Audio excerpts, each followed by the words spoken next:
গহপুৰৰ কুকিলা পথাৰত এটি এবছৰীয়া শিশুৰ মৃতদেহ উদ্ধাৰ হোৱাৰ ঘটনাক লৈ এক নতুন মূৰ। ইতিমধ্যে আৰক্ষীয়ে গ্ৰেপ্তাৰ কৰিছে অভিযুক্ত হত্যাকাৰী পিতৃ শচীন বৰদলৈক। তথ্য অনুসৰি পুৱতি নিশা প্ৰায় ৩ বজাত ঘৰত উপস্থিত হৈ শচীনে পত্নী আৰু জীয়ৰীৰ চোতালৰ পৰা মাতে আৰু সেই সময়ত তেওঁৰ হাতত আছিল এখন দা। এনে অৱস্থাত পত্নী আৰু কন্যাৰ ঘৰৰ পৰা ওলাই নাহে শচীনক দেখি। শচীনক ঘৰৰ চোতালত প্ৰত্যক্ষ কৰি সকলোৱে নিশ্চিত হয় যে তেওঁৱেই নিজ সন্তানক হত্যা কৰিছে।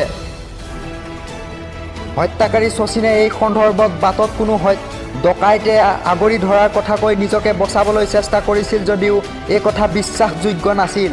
পিছত ৰাইজে লপাথপা দি বৰদলৈক আৰক্ষীক গতাই দিয়ে।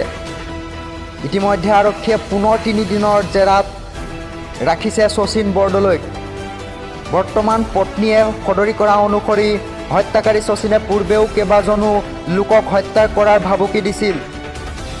শচীন বৰদলৈৰ আছিল পাৰিবাৰিক সংঘাত। উল্লেখযোগ্য যে পিতৃৰ নিষ্ঠুৰতাৰ বলি হোৱা পুত্ৰ পৰাগজ্যোতি বৰদলৈ কালি এবছৰীয়া জন্মদিন আছিল।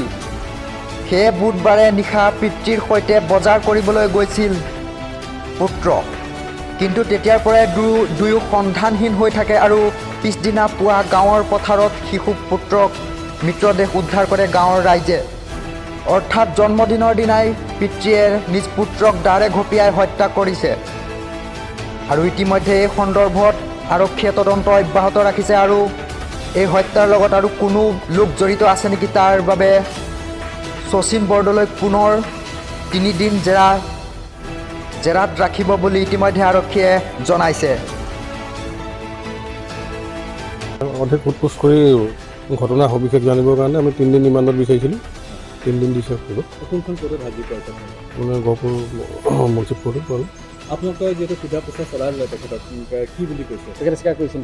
কৰিছে তেখেতে দুখ স্বীকাৰ কৰিছে। কেনেকৈ মাৰিছে কৈছিল? মানে তেখেতে কৈছে আমাক দুখ স্বীকাৰ কেনেকৈ কৈছে কেনেকৈ মাৰিছে? কেনেকৈ কৈছেতো মই আপোনাক এইটো ক'ব পৰা নাই। কৈছে তেখেতে কেনেকৈ শিশুটিক কেনেকৈ তেখেতে শিশুটিক হাতেদি মাৰিছে বুলি কৈছে, স্বীকাৰ কৰিছে।